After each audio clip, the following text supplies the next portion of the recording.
"You promised me forever, Marcus," Luna whispered, her voice trembling but refusing to break as she stood in the doorway of their shared bedroom.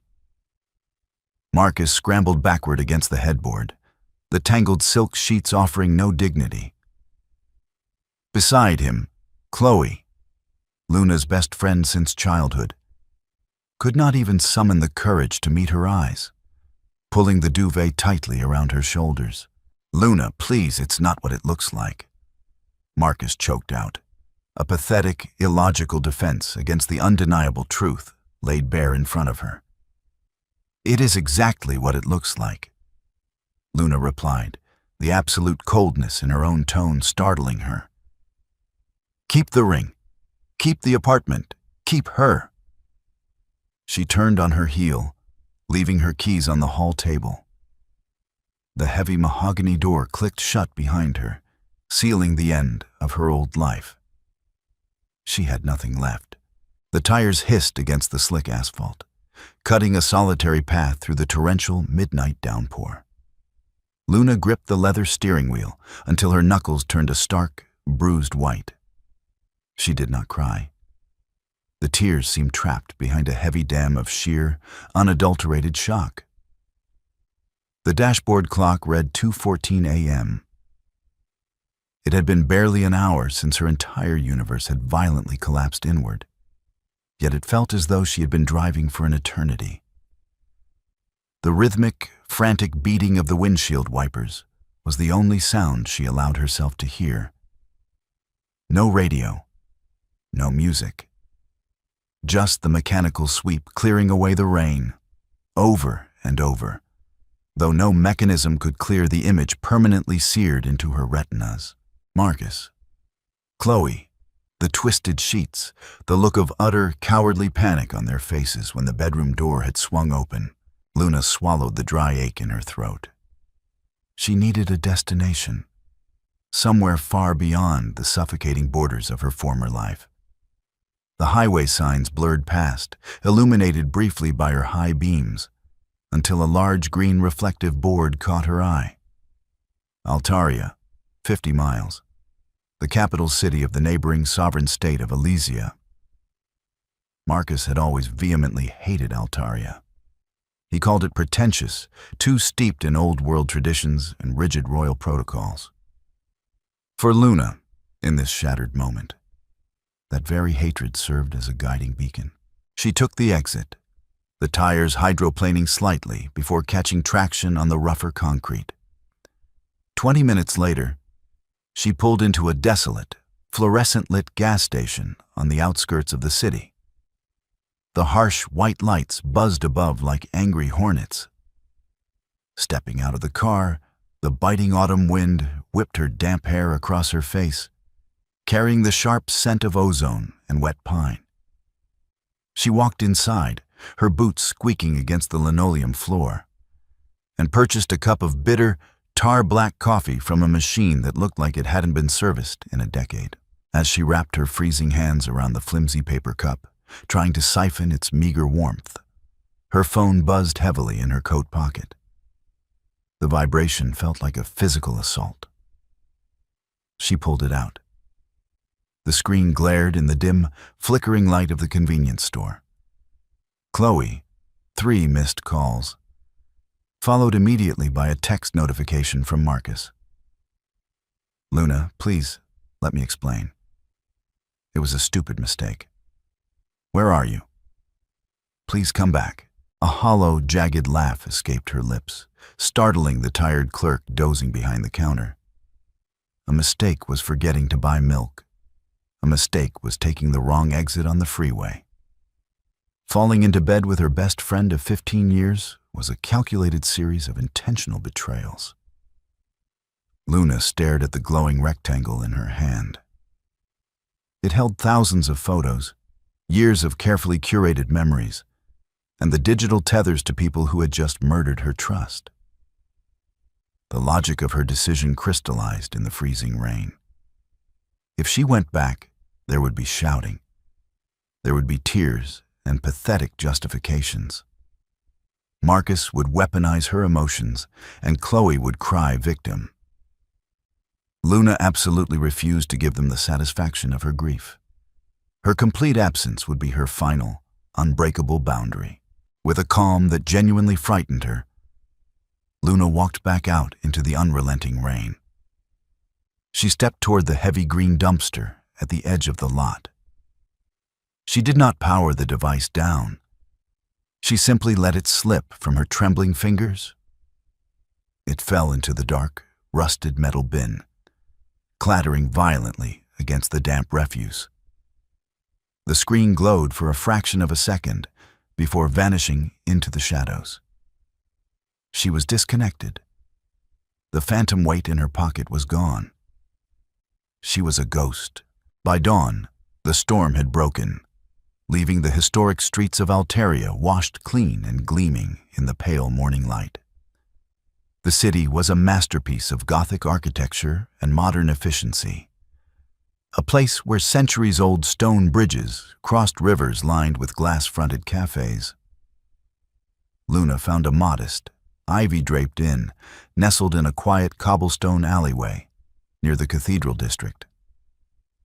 The elderly woman at the front desk did not ask questions, simply sliding a heavy brass key across the mahogany counter in exchange for a week's payment in cash. Luna ascended the creaking oak stairs to room 302. The space was small but impeccably clean, smelling faintly of lavender and old paper. Heavy velvet curtains blocked out the rising sun, creating a sanctuary of shadows. She set her small duffel bag, hastily packed with just a few sweaters, a pair of jeans, and her passport, onto the floor. She hadn't even taken her toothbrush. Only then, standing in the exact center of the silent room, did the adrenaline finally evaporate. The dam broke. Luna collapsed onto the edge of the quilt-covered mattress, her chest heaving as the first agonizing sob tore through her throat. She curled her knees to her chest, pressing her face deep into the pillows to muffle the sound, and wept. She wept for the future that had been stolen, for the wedding dress currently hanging in a tailor's shop miles away, and for the absolute, terrifying emptiness of the present moment. She had walked away with nothing but her dignity. She did not know who she was anymore, but as exhaustion finally pulled her into a heavy sleep, one truth remained. The old Luna was dead. Whoever was going to wake up in this strange city would have to be forged from the wreckage. 2 weeks bled into one another, distinguished only by the shifting colors of the autumn leaves scattered across Alteria's pristine sidewalks. Luna existed in a state of quiet, functional suspension.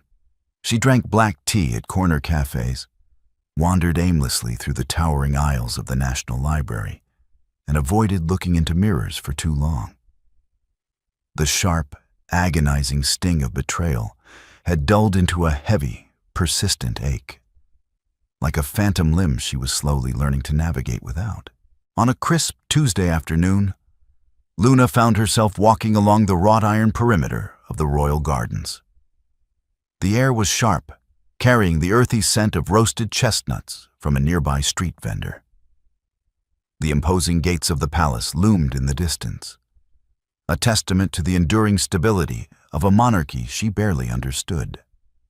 Crowds of tourists and smartly dressed locals moved in a hurried, synchronized dance around her. But Luna drifted through them like a stone sitting at the bottom of a rushing river. Present, yet entirely separate from the flow of life, she paused at the edge of St. Jude's Square, a sprawling pedestrian plaza bordered by a busy, multi-lane avenue.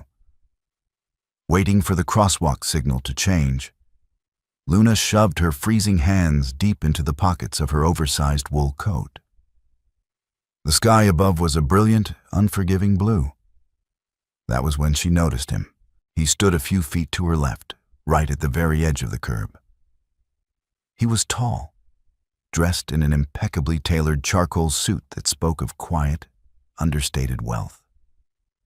Yet, it wasn't his attire that caught her attention. It was the profound, heavy exhaustion radiating from his posture.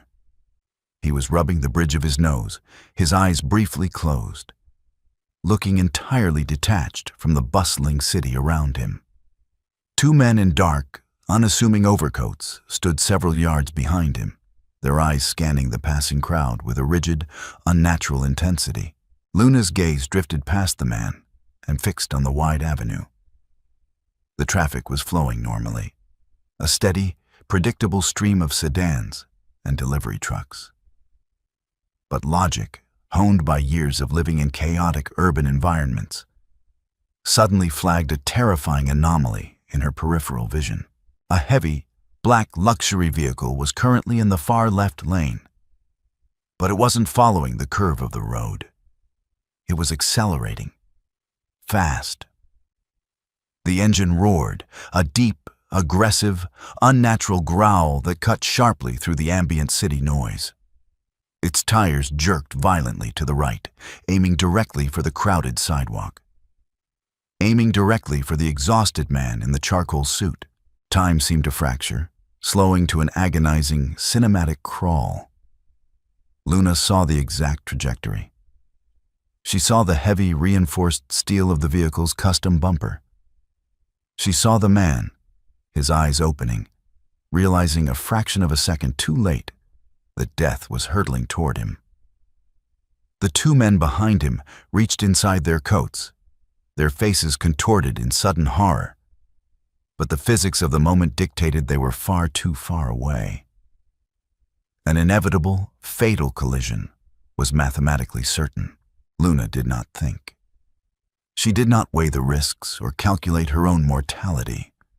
Her body simply reacted, propelled by an explosive surge of adrenaline and a desperate, subconscious need to prevent another senseless tragedy in a world that already felt incredibly fragile to her. She lunged, closing the distance in two desperate, powerful strides. Luna threw her entire body weight against the man's side. The impact knocked the breath cleanly from her lungs. She wrapped her arms tightly around his shoulders, using her own momentum to drag them both backward. They hit the unforgiving cobblestones hard, a chaotic tangle of limbs and wool coats. A deafening crack ripped through the crisp air as the black vehicle violently mounted the curb, its bumper obliterating the heavy stone bollard, exactly where the man had been standing milliseconds prior. Shrapnel of pulverized concrete rained down around them, clattering aggressively against the pavement. The vehicle didn't stop. It violently swerved back onto the road, tires squealing in a massive cloud of acrid white smoke, and disappeared down a narrow side street before the screams of the bystanders even began to register. Absolute chaos erupted. The square descended into blind pandemonium. People shrieked and scattered in every direction. Luna lay flat on her back, her vision blurring dangerously at the edges. A sharp, hot, blinding pain radiated from her left shoulder, but she was breathing. The man was pinned partially beneath her weight. Before Luna could push herself up, the two men in dark coats were there. Rough hands grabbed her, not with gratitude, but with forceful, trained suspicion. They pulled her aggressively off the man, pinning her arms against the cold, wrought iron fence of the gardens. The metal bit viciously into her bruised shoulder, but she didn't have the breath to scream. She saw the dull gleam of a concealed weapon in the guard's hand. "Stand down. Let her go," a voice commanded. It was deep, resonant, and carried an innate authority that instantly froze the guards in their tracks. The man in the charcoal suit pushed himself off the ground. There was gray dirt smeared on his immaculate lapel, and a thin cut above his eyebrow was welling with bright red blood. But his dark, intense eyes were entirely, unblinkingly focused on Luna. He held up a single hand, and the guards immediately stepped back, their heads bowed slightly in deference. He slowly approached her, his chest heaving as the adrenaline crashed through him. The silence between them felt infinitely louder than the screaming crowd surrounding them. "You," he said, his voice dropping to a harsh, disbelieving whisper. "Just saved my life." Luna, trembling violently from the adrenaline drop and the searing pain in her arm, looked him directly in the eye.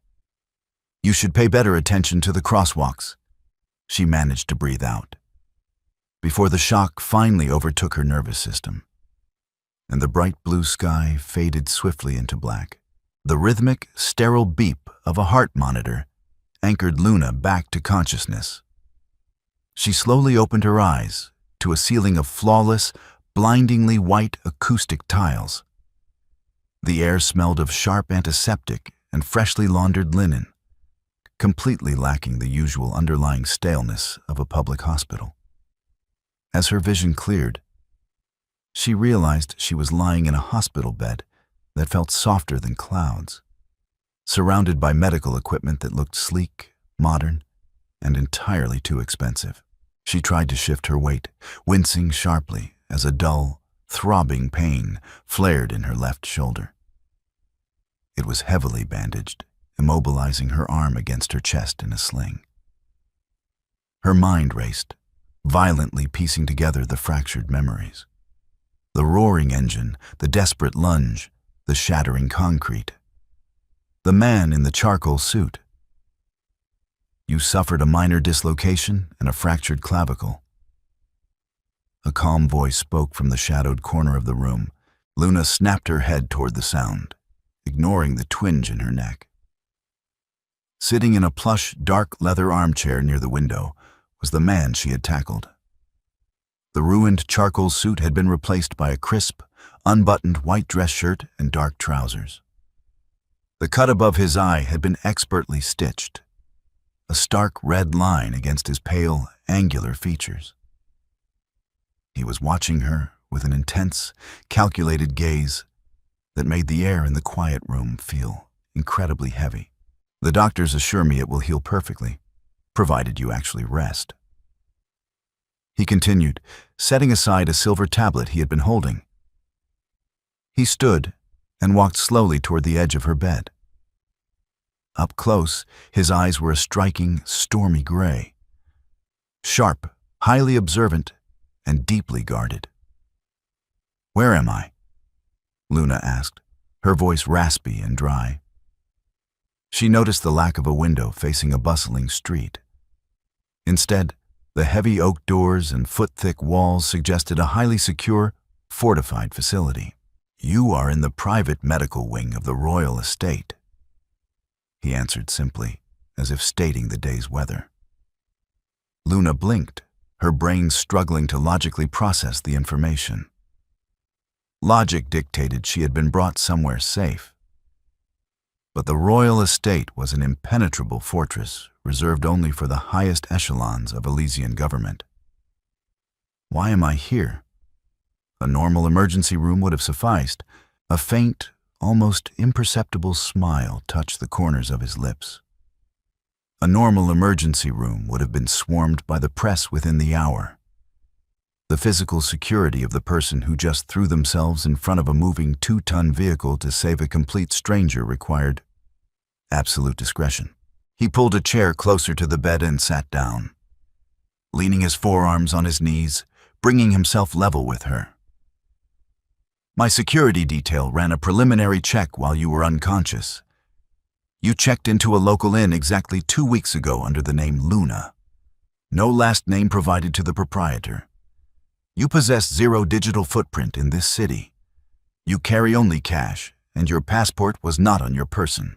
Luna stiffened, a massive defensive wall slamming down over her emotions.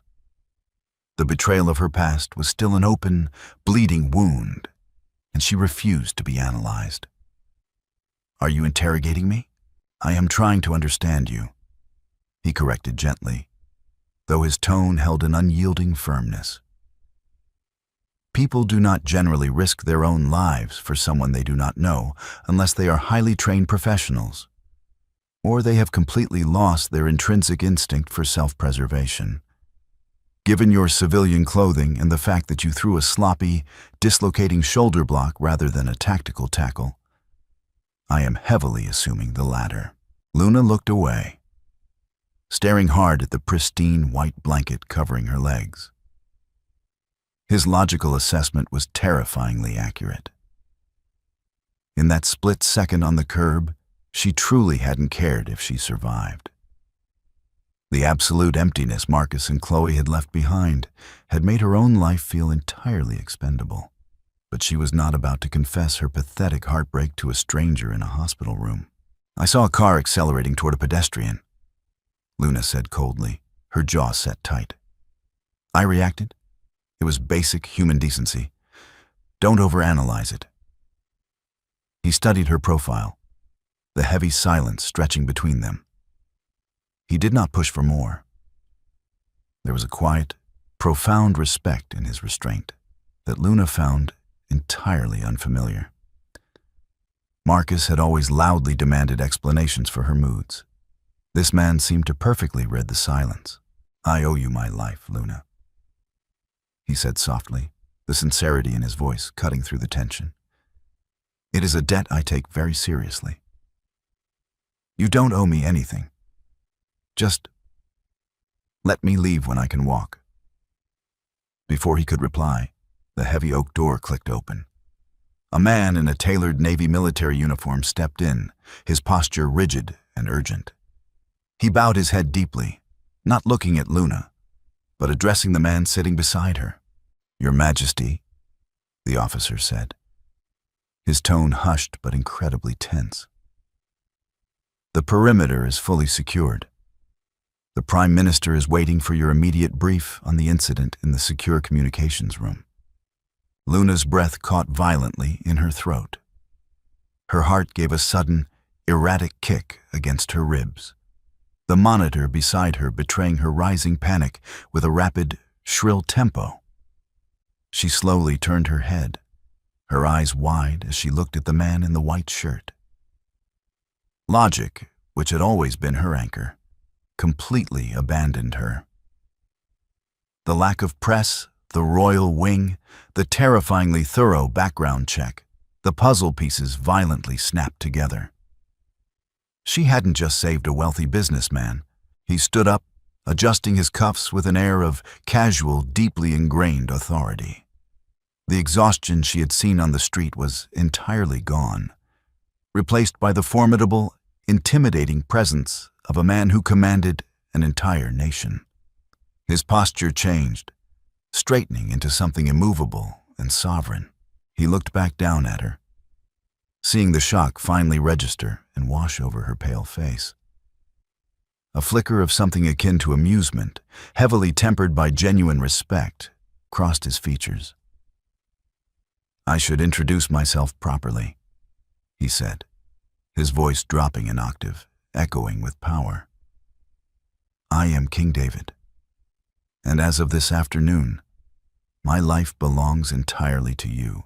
The heavy, suffocating weight of realization settled over Luna like a wool blanket soaked in freezing water. King David of Elysia, the man currently standing in her hospital room, radiating a quiet, unyielding power, was the sovereign ruler of a nation she had fled to merely out of geographical convenience.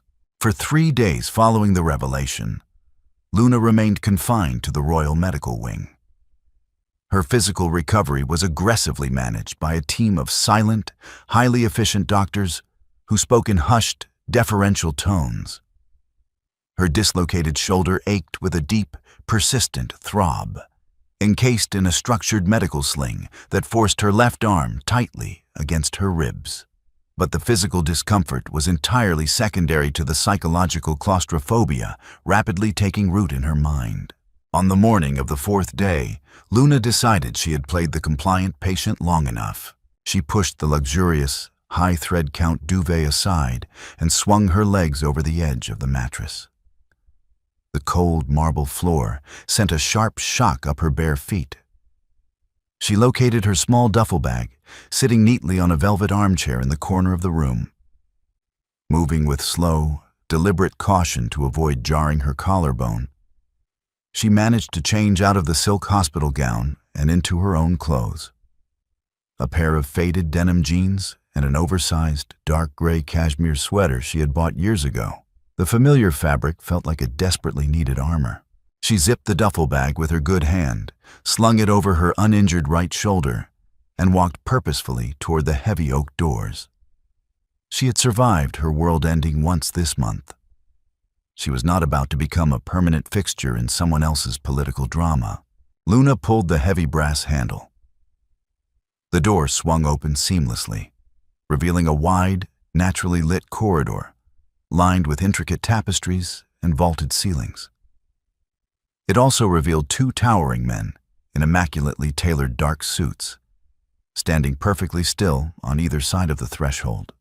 "Good morning, ma'am," the guard on the left said, his voice entirely devoid of inflection. He did not move to block her path physically, but his posture shifted, entirely occupying the space. "His Majesty requested you remain in your quarters until he returns from the morning security briefing." "His Majesty does not dictate my schedule," Luna replied, her voice cool and perfectly level, suppressing the sudden spike of adrenaline. "I am discharging myself. Please step aside." The guards exchanged a microscopic glance. "We cannot allow you to leave the perimeter, ma'am. It is for your own safety." "I am a citizen of a foreign nation," Luna stated, her logic cold and precise, leaning heavily on the boundaries she was fiercely trying to rebuild. "You have no legal jurisdiction to hold me here against my will. That is textbook unlawful detainment." "They are perfectly aware of international law, Luna." The deep, resonant voice echoed down the long corridor, instantly pulling the tension in the air taut. Luna turned her head. King David was walking toward them, flanked by his own detail. He was dressed in a sharp, dark navy suit, his stride purposeful and commanding. The cut above his eye was healing cleanly, but the shadows beneath his stormy gray eyes suggested he had not slept since the incident in the square. He gestured faintly with his left hand, and the two guards instantly stepped back, melting into the periphery. David stopped a few feet from her, his gaze dropping briefly to the duffel bag slung over her shoulder before meeting her defiant stare. "You are attempting to leave," he observed, stating a fact rather than asking a question.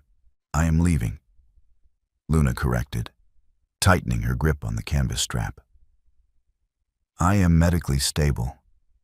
I appreciate the hospitality and the exceptionally discreet medical care. But my involvement in your life ended the moment that car drove away." David exhaled slowly, a heavy, measured breath. He stepped closer, invading her personal space just enough to force her to look slightly up at him. The scent of bergamot and crisp linen surrounded him.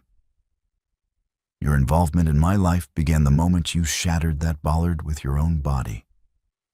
And logically, it will not end until the people who drove that car are located and neutralized." Luna frowned, a cold knot forming in her stomach. "I was a random bystander. They don't know who I am. You are the anomaly that ruined a meticulously planned assassination," David countered, his voice dropping to a low, intense register. "They spent months tracking my movements, compromising my security routes, and securing a specialized armored vehicle. They calculated velocity, timing, and my exact pedestrian habits. They calculated everything perfectly, except you." He reached out, his long fingers gently grasping the strap of her duffel bag. He didn't pull it from her, but the weight of his hand anchored her in place. Assassins operating at this level of sophistication do not believe in random bystanders. They will view you as an unknown variable, a highly trained operative who intercepted their strike. If you walk out of these heavily fortified gates and return to a civilian inn, you will be hunted down and interrogated for affiliations you do not possess. They will kill you simply to tie up the loose end. Luna stared at him, her heart hammering a frantic rhythm against her bruised ribs. The sheer, terrifying logic of his argument dismantled her stubbornness piece by piece. She had run from Marcus to save her sanity, but walking out of this palace meant actively risking her life. "So I am a prisoner," she whispered, the bitterness coating her tongue. "You are a fiercely protected guest," David corrected softly, his eyes searching hers, recognizing the deep, underlying trauma she was trying so desperately to hide. "I know you are running from something, Luna. The emptiness in your eyes when you tackled me told me you had nothing left to lose. But I will not let you throw your life away simply because it currently feels entirely broken. You are staying here. That is not a royal decree. It is a logical necessity." The king's private study was a cavernous, circular room situated in the highest tower of the residential wing. The walls were lined with centuries-old, leather-bound texts, contrasting sharply with the massive, state-of-the-art interactive glass monitors dominating the center of the space. The air was thick with the scent of aged paper, polished mahogany, and the dark, bitter espresso David seemed to consume in continuous, alarming quantities. Luna sat stiffly in a wingback chair, nursing a cup of Earl Grey tea. 3 days had passed since her failed attempt to leave. True to his word, David had not treated her as a prisoner, but rather as an exceptionally high-clearance ward. She was given free roam of the massive private libraries and the enclosed royal gardens, but the perimeter was absolute. Across the room, David stood before a massive digital screen, watching the security footage of St. Jude's Square on a continuous, silent loop. The harsh blue light illuminated the sharp, exhausted angles of his face. His tie was discarded over a chair, the top 2 buttons of his shirt undone. He had watched the footage 100 times, searching for the crack in his security detail that had allowed the breach. Luna set her teacup down with a soft, ceramic clink. The silence in the room was productive, not oppressive, but her restless mind needed a puzzle to solve. Brooding over Marcus and Chloe's betrayal only led to a dark, spiraling abyss of self-pity, and she fiercely refused to go down that path. She stood up, ignoring the dull ache in her shoulder, and walked slowly toward the glowing monitors. "You are looking for a failure in your detail," Luna said quietly, her eyes tracking the digitized pedestrians scattering on the screen. "You think someone on your team fed them your exact location?" David didn't look away from the monitor. He paused the footage exactly 2 seconds before the black vehicle mounted the curb. "My schedule for that afternoon was classified. Only my immediate security heads and the Prime Minister knew I would be walking through the square. The driver had to know exactly when I would reach that specific crosswalk. Yes, I am looking for a traitor." Luna stepped closer, the heat radiating from the massive screens warming her face. She had spent the last 5 years as a senior data analyst for a logistics firm in her home country. Her entire professional life was built on identifying microscopic anomalies in massive, chaotic systems. Furthermore, her personal life had just taught her a brutal lesson in missing the subtle, everyday signs of betrayal. Her mind was currently hyper-tuned to notice the things that did not belong. "Play it again," she requested, her tone shifting from a passive guest to a focused professional. "But rewind it 30 seconds before you enter the frame. Focus on the periphery, not the road." David finally looked at her, his dark brows drawing together in slight confusion, but he wordlessly complied. His fingers tapped the glass, dragging the timeline backward. The square was bustling. Tourists, street vendors, businessmen. "Stop!" Luna commanded sharply. She pointed her uninjured right hand at the top left corner of the screen. It was a wide shot showing the elevated terrace of a cafe overlooking the avenue. "There." David zoomed in on the quadrant. The resolution held sharp. Sitting at a small wrought iron table was a man in a beige trench coat. He was entirely unremarkable, blending perfectly into the autumn aesthetic of the city. He held a newspaper, seemingly reading. "He is reading a paper," David noted, his voice skeptical. "He isn't looking at the street. He hasn't turned a page in 3 minutes," Luna pointed out, her eyes narrowing as the logic clicked seamlessly together. "Watch his left hand, the one resting on the table." David advanced the footage slowly, frame by frame. Luna's breath caught slightly as she watched her own logic manifest. "He is tapping the table." David breathed out, the realization dawning instantly. Morse, or a rhythmic cipher. "Look at the reflection in the cafe window behind him," Luna continued, her voice entirely steady. "He isn't looking at the paper. He is watching the reflection of the crosswalk signal across the street. He is a spotter. But he isn't transmitting to the driver via radio. Your team would have swept for localized frequencies. He's transmitting visually," David finished, his eyes widening slightly as he traced the line of sight. He panned the camera down to street level, 50 yards ahead of the intersection where the attack happened. A street sweeper was standing near the curb, leaning on a broom. The sweeper had a clear, unobstructed view of the man on the terrace. As the man in the beige coat tapped his fingers in a rapid sequence, the street sweeper abruptly dropped his broom and stepped directly onto the very edge of the asphalt, flashing a bright, highly visible neon yellow rag from his pocket for less than a second. 2 seconds later, the black luxury vehicle roared into the frame, violently accelerating toward the curb. The heavy, profound silence returned to the study. But the atmosphere had completely shifted. It was no longer a room of stagnant frustration. David turned to fully face her.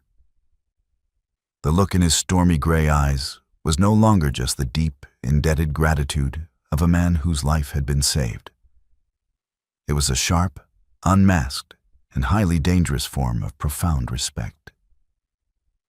He looked at her not as a traumatized civilian, but as an intellectual equal who had just cracked a sophisticated assassination plot wide open in less than 5 minutes. "My entire intelligence division analyzed this footage for 72 hours, David said, his voice a low, reverent murmur. "And they completely missed the analog relay." "Who exactly are you, Luna?" Luna looked back at the screen, the ghost of a bitter smile touching her lips. "I am someone who recently learned the hard way that you should always pay attention to the quiet things people think you aren't watching." The dining room within the king's private quarters was an intimate, circular space, deliberately designed to feel less like a state banquet hall and more like a sanctuary.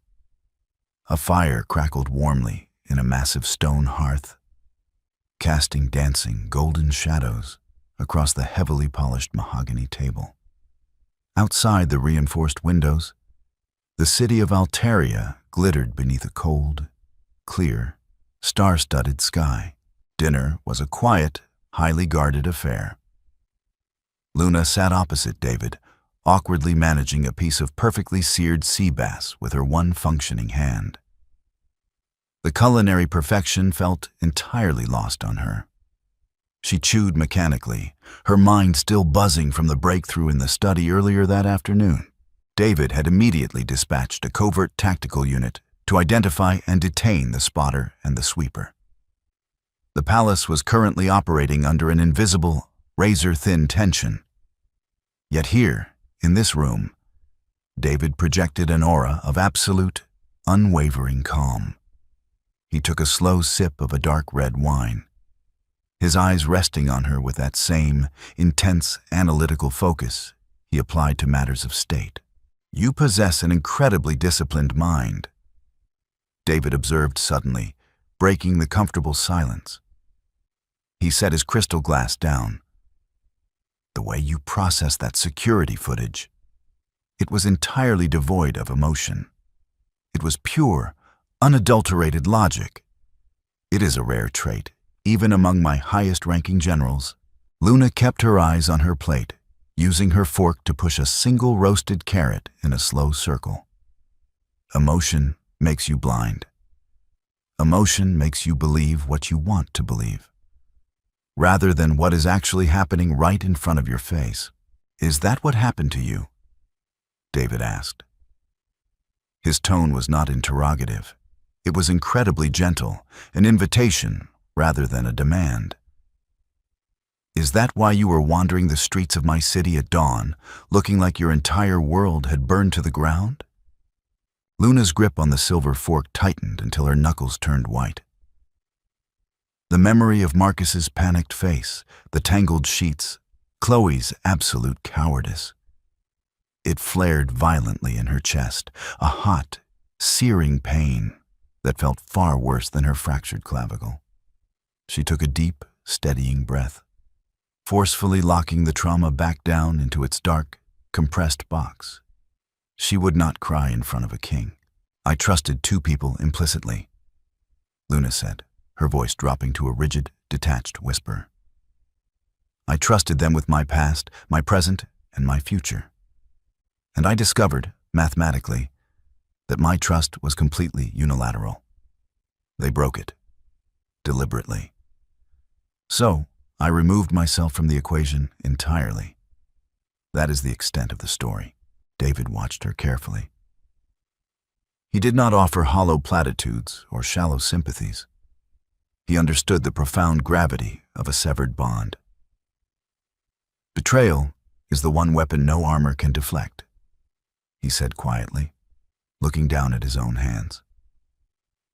"Because it is always wielded by someone already standing inside your defenses."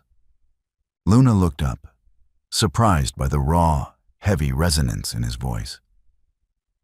It wasn't philosophical musing.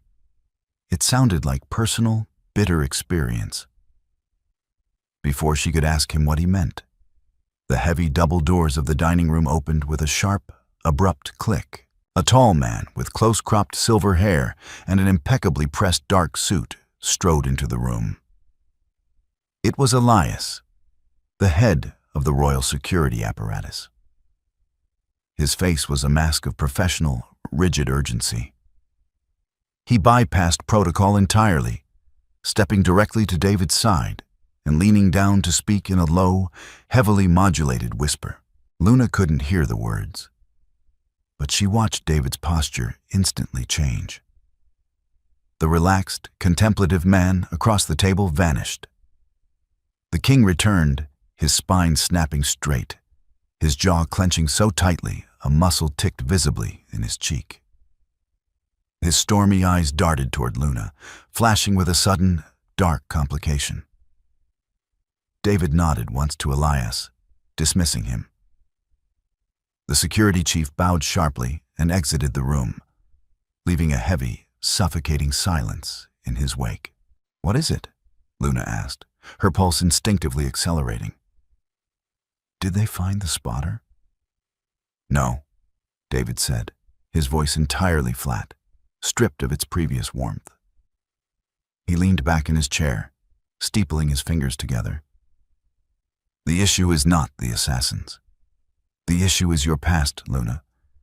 It seems it is not content to let you remain entirely removed from the equation." Luna's stomach plummeted into an icy, bottomless void. "What do you mean?" David sighed, a heavy, deeply frustrated sound. "My intelligence network constantly monitors international channels for anomalies that might intersect with our security. 20 minutes ago, a highly publicized, urgent missing persons report was filed with the federal police in your home country. It was pushed aggressively to international media outlets." Luna froze. Her breath caught in her throat. "A man named Marcus," David continued, his eyes watching her carefully for the reaction. "He claims his fiancée vanished under highly suspicious circumstances following a severe psychological break. He has hired a private, aggressive investigative firm to trace your digital footprint and financial records. They are currently pulling highway camera footage from the night you crossed the border. Luna felt the blood drain entirely from her face. The room seemed to tilt slightly on its axis. Marcus wasn't just looking for her. He was weaponizing her disappearance, framing her entirely justified departure as a mental breakdown to protect his own reputation. He was trying to drag her back into the very wreckage he had caused. If his investigators track your vehicle to Altaria, David stated, the cold, logistical reality settling heavily over them, they will alert the local authorities. The press will flood the city. Your face will be broadcast globally. And the assassins who are currently hunting for the unknown, highly trained operative who ruined their strike, will suddenly have a name, a face, and a very vulnerable civilian target. The golden cage she had been fighting against had just become the only thing keeping her alive. The past she had tried to bury was now a beacon, actively drawing a lethal threat directly to her door. The heavy, suffocating reality of Marcus's maneuver hung in the dining room like a noxious gas. For a terrifying minute, Luna felt the familiar, paralyzing grip of panic closing around her throat. Marcus was not simply looking for her. He was authoring a narrative where she was unstable, irrational, and entirely incapable of surviving without him. He was using the media to build a cage far more restrictive than any physical prison, intending to drag her back and gaslight her into submission. David watched her in silence, his stormy gray eyes tracking the rapid, fearful processing of her thoughts. He did not offer empty reassurances. He waited for the panic to either consume her or break against the unyielding stone of her intellect. Luna closed her eyes, taking a slow, ragged breath that pulled painfully against her fractured clavicle.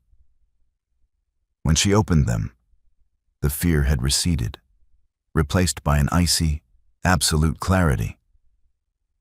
Emotion had made her vulnerable to Marcus once.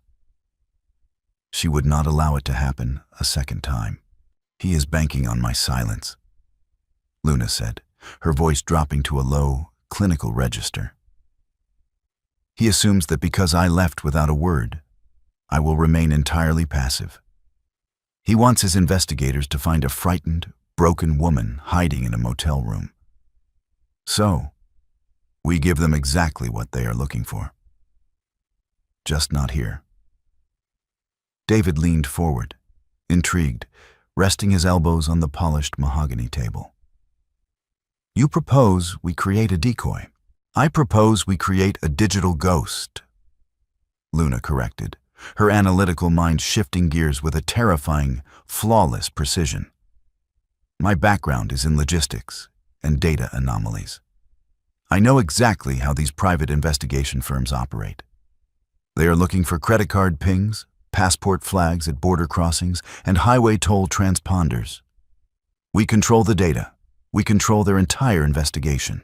10 minutes later, they were back in the king's private study.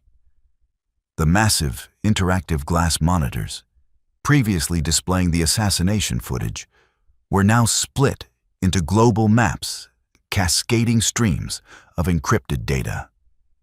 David had summoned his head of cyber intelligence, a quiet, intensely focused woman named Dr. Aris, who stood respectfully by the console, awaiting orders. Marcus's investigators are pulling highway footage from the night I left, Luna explained, pointing to the digitized map of her home country with her uninjured arm. My car is currently parked in a long-term, cash-only lot near the Altaria train station. If they trace the license plate there, they will assume I boarded a domestic train. Dr. Aris, can you insert a fabricated passenger manifest entry into the regional railway database? Easily, ma'am, Dr. Aris replied, her fingers flying across a haptic keyboard. Where would you like to go? Somewhere chaotic. Somewhere a woman experiencing a severe psychological break might impulsively flee to escape her life. Luna reasoned, stepping closer to the screen. a major international transit hub. Route me to the coastal port city of Viridia. From there, generate a falsified credit card charge, using my compromised account, purchasing a one-way ferry ticket across the channel to the sovereign island of Kalen. It is a known tax haven with abysmal extradition laws and severely fragmented digital infrastructure. David watched her from the center of the room, a profound sense of awe washing over his sharp features. The traumatized woman he had pulled from the cobblestones had entirely vanished, replaced by a brilliant, ruthless tactician dismantling her enemy's strategy piece by piece. If they trace you to Kalen, David noted, crossing his arms, they will hit a dead end. The private firm will be forced to send physical operatives to comb the island. It will consume their resources, exhaust their budget, and completely divert their attention away from Altaria. Exactly. Luna nodded, the adrenaline keeping her exhaustion at bay.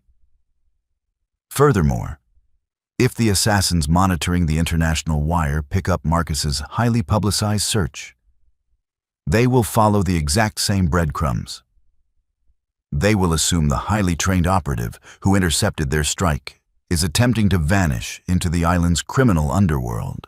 We send both of our problems on a wild goose chase thousands of miles away. Do it, David ordered Dr. Aris, his voice resonating with absolute authority. Construct the digital trail flawlessly. I want it to withstand the highest level of forensic scrutiny. As the cyber chief worked, David stepped up beside Luna. The heat from the monitors illuminated the pale, exhausted curves of her face. They stood shoulder to shoulder, staring at the shifting global map. You are remarkably proficient at completely erasing your own existence, David murmured quietly, his tone laced with a complex mixture of admiration and quiet sorrow. When the people you trust most erase your value, Luna replied, not looking away from the screen. You learn very quickly how to finalize the transaction. David reached out, his hand hovering for a fraction of a second before gently resting on her uninjured right shoulder. The touch was entirely grounding, lacking any of the possessive entitlement she was used to. You are not erased here, Luna. In this room, you are the most visible, vital person present. The digital decoy operated with flawless, brutal efficiency. Within 48 hours, David's intelligence network intercepted encrypted communications, confirming that both Marcus's private investigators and a shadow cell of known international mercenaries had heavily shifted their focus toward the island of Kalen. The immediate threat to Luna's life receded, but the localized tension within the palace walls tightened to the point of breaking. The spotter from the cafe and the street sweeper had completely vanished, undoubtedly liquidated by their own employers the moment the assassination failed. But the internal mole, the traitor who had provided David's highly classified pedestrian schedule to the strike team, remained securely embedded within the royal estate. Luna's physical recovery progressed steadily. Her arm was removed from the heavy sling, replaced by a discreet, supportive brace beneath her clothes. To manage the suffocating anxiety of confinement, David had granted her highly restricted, read-only access to the palace's internal logistical networks. She spent her days sequestered in a secure wing of the royal library, treating the palace's daily operations like a massive, complex data set waiting to be cracked. She cross-referenced security rotations, catering deliveries, encrypted radio logs, and maintenance schedules against David's movements over the past 6 months. The sheer volume of data would have broken a lesser mind. But Luna found a strange, rhythmic comfort in the numbers. Numbers, unlike fiancé and best friends, did not lie. On a rainy Thursday afternoon, exactly 3 weeks after she had arrived in Altaria, Luna found the anomaly. She immediately requested an urgent audience with the king. 10 minutes later, she bypassed the heavy security detail and stepped into David's private study. He was reviewing state documents, looking impeccably sharp but deeply tired. He immediately set his pen down as she entered. "You found something," he stated, correctly reading the sharp, focused intensity radiating from her posture. Luna walked directly to the interactive monitor, pulling a secure tablet from her pocket and syncing it to the main screen. A complex, color-coded spreadsheet illuminated the room. The spotter in the cafe communicated visually. Luna began, her voice steady and professional. "Which means the internal mole could not use digital or radio communications to transmit your schedule. Doing so would leave a traceable signal within the palace's closed-loop network. They had to use a physical, analog method to pass the information to the outside world." David stood, walking slowly toward the screen, his full attention locked on her analysis. "Go on." "I analyzed the egress logs of every single civilian contractor, staff member, and guard leaving the palace grounds over the last 6 months. Luna explained, tapping the glass to highlight a specific column of data. "I cross-referenced their departure times against the exact moments your classified off-site schedules were finalized by the Prime Minister's office." She swiped the screen, isolating a single, repetitive data point.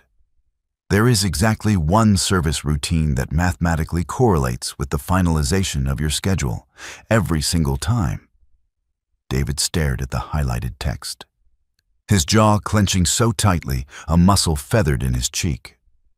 "The laundry service. Specifically, the removal of the soiled linens from the diplomatic guest wing," Luna confirmed. "The linens are transported via commercial truck to an off-site, heavily vetted cleaning facility in the city. The schedule of that truck's departure perfectly aligns with the exact hour your security detail locks in your movements. The mole isn't transmitting data. They are writing your schedule down, slipping it into a specific laundry bag, and shipping it right out the front gate." The profound silence in the room was heavy with betrayal. It was not a high-ranking general or sophisticated cyber attack. It was a terrifyingly simple, incredibly patient exploitation of a mundane routine. "Who manages the diplomatic wing logistics?" David asked, his voice dropping to a dangerously quiet register. "A senior logistics coordinator named Thomas Vance," Luna replied softly. "He has been employed here for 12 years. He possesses the necessary clearance to view the broader security preparations and direct access to the service corridors." David did not shout. He did not show outward fury, but the sudden, absolute coldness in his gray eyes was terrifying to behold. He pressed a button on his desk console. "Elias, bring Thomas Vance to the subterranean holding facility immediately. Do not alert him. Do not let him speak to anyone." He turned back to Luna, the coldness instantly fading into that familiar, profound respect. "We will feed Vance a fabricated, highly classified schedule tonight. If he attempts to drop a note into the outbound laundry, we will have our undeniable proof. And we will have the leverage to force him to name his employers." That evening, the trap snapped shut with absolute, quiet precision. Vance was apprehended in the service corridors, a heavily encrypted microdrive hidden inside a folded napkin destined for the laundry carts.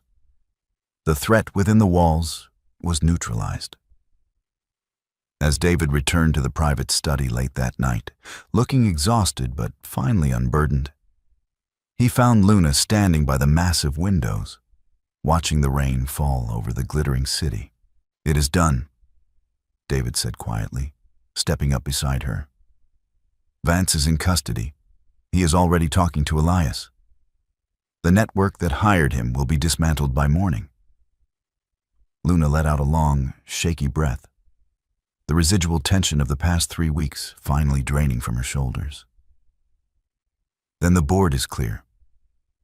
"Yes," David replied, turning his head to look at her. "The board is entirely clear. The grand ballroom of the royal palace was a masterpiece of gilded mirrors, cascading crystal chandeliers, and centuries of aristocratic history. Tonight, it was filled with the highest echelons of Elysian society. Foreign dignitaries and political elite, all gathered for the annual Winter Solstice Gala. It was David's first major public appearance since the incident in St. Jude's Square.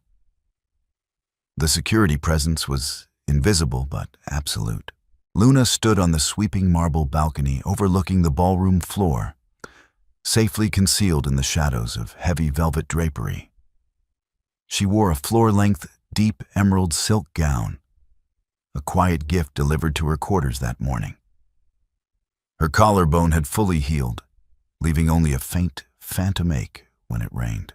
Down below, King David navigated the complex political waters with effortless, commanding grace. He smiled, he nodded, he shook hands, projecting the image of an unbreakable, absolute sovereign. Yet, Luna noticed the subtle tension in his shoulders, the way his stormy gray eyes constantly scanned the perimeter, searching the crowds. She knew exactly what he was looking for. He was looking for anomalies. He was looking for her. Over the past 2 months, their dynamic had shifted from protector and ward to an intensely private, deeply intellectual partnership. She had become his quiet sounding board, reviewing policy logic and security protocols with a ruthless, unemotional clarity that he heavily relied upon. But tonight marked a definitive end. The threat was gone. Marcus had publicly abandoned his search, utterly humiliated when the Kaelan authorities found zero trace of his unstable fiancée, leading the press to turn on him and his fabricated narrative. Luna's old life was truly dead, and her temporary sanctuary in Altaria was no longer a logistical necessity. She was entirely free to walk out the front gates and disappear into the world. A soft click of the balcony doors drew her attention. David stepped out into the cool night air, instantly leaving the loud, overwhelming noise of the gala behind. He looked incredibly striking in his formal midnight blue uniform, the heavy silver medals catching the moonlight. He walked toward her, stopping a few feet away. The tension in his shoulders instantly evaporated. "You are hiding?" David observed gently, his eyes tracing the elegant line of her emerald gown. "I am observing," Luna corrected, a soft smile touching her lips. "You project authority very well. They believe you are invincible." "I am not invincible, Luna," David replied, his voice dropping to a quiet, intimate resonance. He stepped closer, invading her space with a deliberate, grounding warmth. 2 months ago, I was seconds away from dying on a wet pavement. I survived solely because a woman whose world had just shattered decided that my life was worth saving. He reached out, his long fingers gently grasping her hand. He did not pull her. He simply offered an anchor. "You told me once that emotion makes you blind. That logic is the only absolute truth. So, let us look at the logic of our current equation." Luna's heart began to beat a sudden, frantic rhythm against her ribs, but she did not pull her hand away. "Go on." "Logically, you have dismantled a sophisticated assassination ring, exposed an embedded traitor, and manipulated an international private investigation firm into complete obsolescence," David stated, his thumb tracing the knuckles of her hand. "You possess a mind that operates on a level I have rarely encountered. You do not panic. You analyze. You solve." He stepped half a pace closer, forcing her to look slightly up into his intense, stormy eyes. "Logically, a king does not need a traditional, passive consort.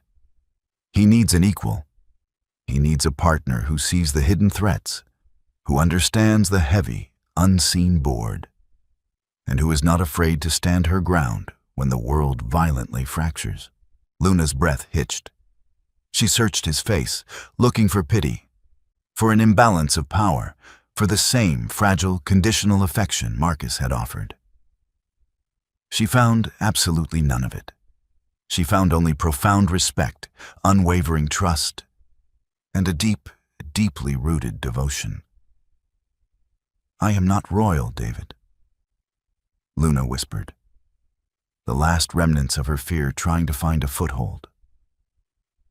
"I am a data analyst who ran away from a broken engagement. You are the woman who shattered a stone bollard with her own body to protect a stranger," David corrected fiercely, raising his free hand to gently cup her cheek. "Titles are inherited. Sovereignty is proven. And you, Luna, have already proven yourself a queen in every way that logically matters." He leaned in slowly, giving her ample time to retreat. She didn't.